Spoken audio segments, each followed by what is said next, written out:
9 აპრილის აქციაზე მოწამლული ადამიანები 10 წელი დაზარალებული სტატუსის მისაღებად იბრძოდნენ.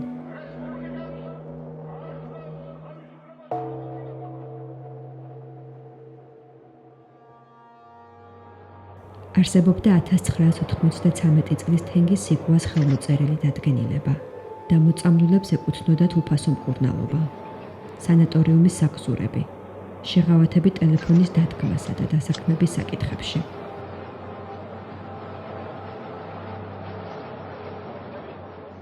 9 აპრილის ფონდის მონაცემებით 1453 მოწამლულიდან 168 ყოველ წელს საჭიროებდა მკურნალობას. თუმცა 1989 წლიდან 5 წლის თავზე სახელმწიფოს მხრიდან მათზე 1 თეთრიც კი არ დახარჯულა.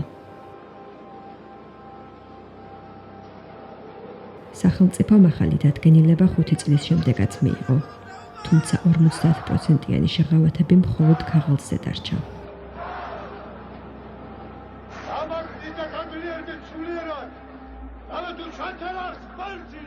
1999 წელს ორკვირიანი პროტესტის შემდეგ პარლამენტმა ბოლოს მაინც აღიარა დაზარალებულები და კანონიც მიიღო. თუმცა ისიც დღემდე არ ამოქმედებულა. 9 აპრილს დაზარალებულები, იგივე მოთხოვნებით, ბოლოს 2000 წელს შეიკრიბნენ.